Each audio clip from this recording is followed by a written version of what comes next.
নমস্কার বন্ধুরা, আমি প্রিয়াঙ্কা। আমার চ্যানেলে তোমাদের অনেক অনেক স্বাগত। গরমে সবাই কেমন আছো? আজকে দেখো আমি একটা নতুন রেসিপি নিয়ে সব চলে এসেছি। আজকে আমি করব ছোলার ডাল দিয়ে এঁচোড়ের কারি।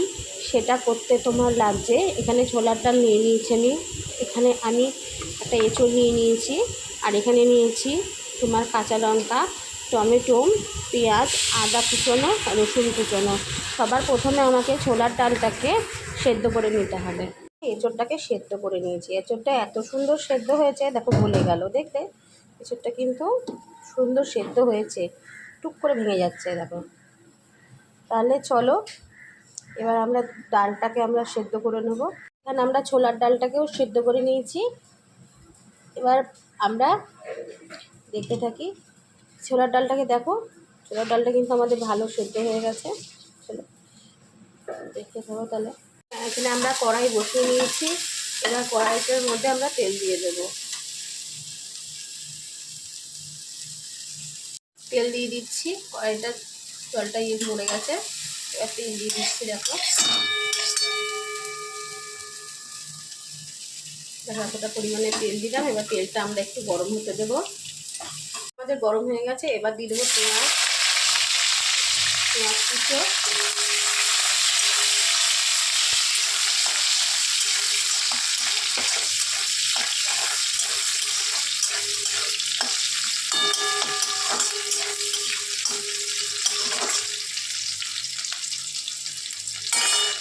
পেঁয়াজটা লাল লাল করে তোমার ভাজা হয়ে যাবে। তারপরে তোমার দেবো টমেটো, আদা কুচো, রসুন কুচো,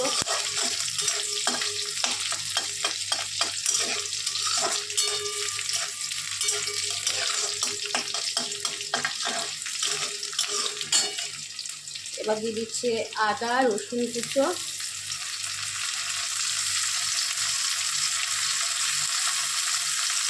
আর লঙ্কা, গোটা লঙ্কা দিয়ে দিচ্ছে চিড়ে।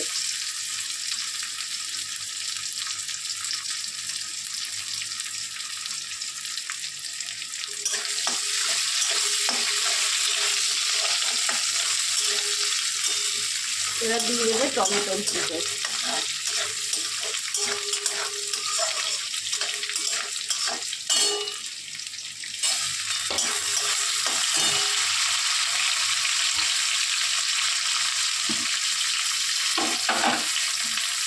এবার দিয়ে দেবে হলুদ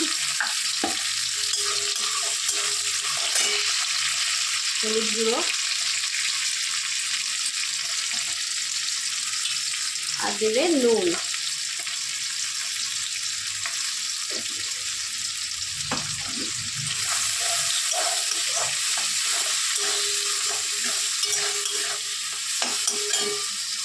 একটু এটা ভাজা ভাজা একটু হবে, একটু ভাজা ভাজা একটু হবে। তার মধ্যে আমরা এঁচোড় দেবো, তারপরে ডাল দেবো। এটা একটু হবে, ভাজা ভাজা করবো।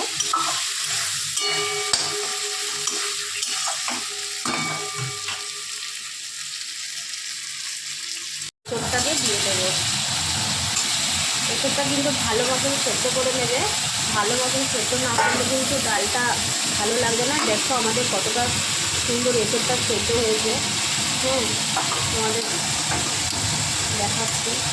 দেখো একটু সুন্দর সেদ্ধ হয়েছে, দেখেছো? দেখো একটু এরকম সেদ্ধ করতে হবে, এরকম সেদ্ধ করে নেবে, নইলে কিন্তু ভালো লাগবে না।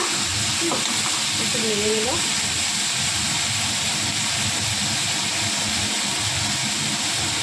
ভালো করে এঁচোড়টা নেড়ে নেবো।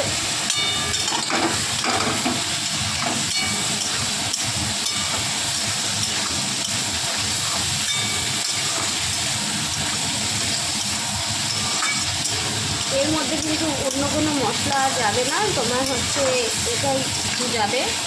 আর লাস্টে যাবে তোমার কারি পাতা। গরমের দিনে এরকম রান্না করে দেখবে, খুব ভাল লাগে। মাছ মাংস করে ফেল করে দেবে। এইটা দিয়ে রুটি যেমন ভালো লাগবে, সেরকম ভাত ভালো লাগবে, সব কিছু এটা খুব ভালো লাগবে। এটা ভালো করে কষিয়ে নিচ্ছি। করে যে লঙ্কাটা নিয়ে নিয়েছিলাম সেটা আমরা কিছুটা ওখানে গোটা দিলাম, আর এখানে আলাদা কিছুটা লঙ্কা নিয়ে নিচ্ছি। দেখো এটা আমরা বেটে নেব। লঙ্কাটা আমরা দিয়ে দেবো।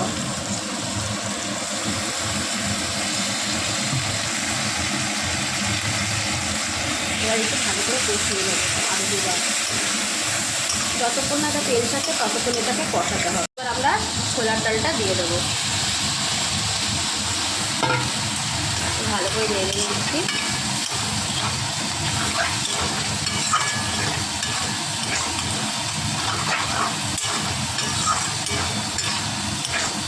এবার পরিমাণ মতন জল দিয়ে দেবো।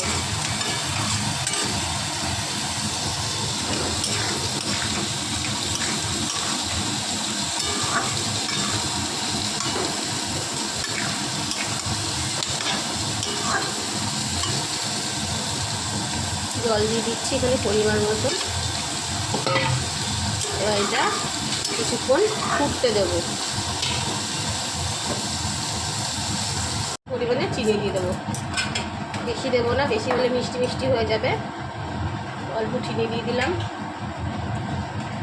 এবার দেখো এটা একটু নেড়ে নেব। এটা এমনি একটু ফুটে গেছে। এবার আমরা দেবো একটু কারি পাতা ভেজে দেবো। এবার দেখো কড়ার মধ্যে তেল দিচ্ছি, অল্প করে তেল দেওয়া হয়ে গেল। এবার হচ্ছে দেবে পাঁচফোড়ন, অল্প সামান্য দেবে, আর দেবে কারি পাতা, আর দুটো কাঁচা লঙ্কা দেবে, আর দেবে কারি পাতা। আরও দুটো কাঁচা লঙ্কা দেওয়া হলো।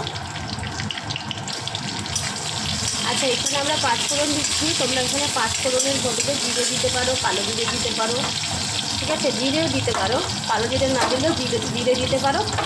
পাঁচফোড়ন দেবে, ভাল লাগবে। আর ভালো করে হচ্ছে এটা নেড়ে নিচ্ছে। এরপরে হচ্ছে এর মধ্যে দেবে কারি পাতা। ভালো করে ভাজা ভাজা হয়ে গেলে এর মধ্যে পড়বে কারি পাতা।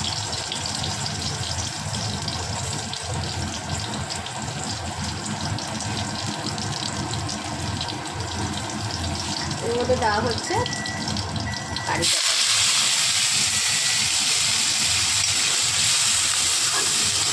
কারি পাতাটা ভালো করে ভেজে নেওয়া হলো।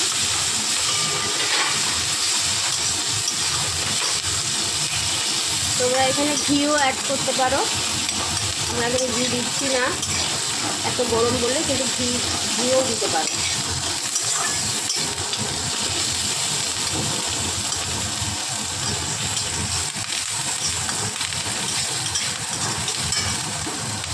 এটা ভাজা ভাজা হয়ে গেছে, এবার ডালটা ঢেলে দেবে।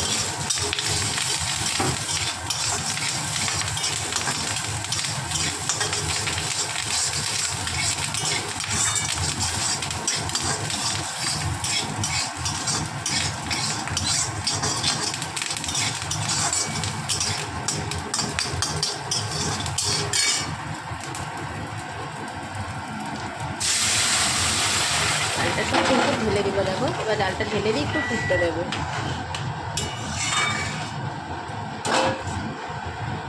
হয়ে গেছে, এবার আমরা নামিয়ে নেব।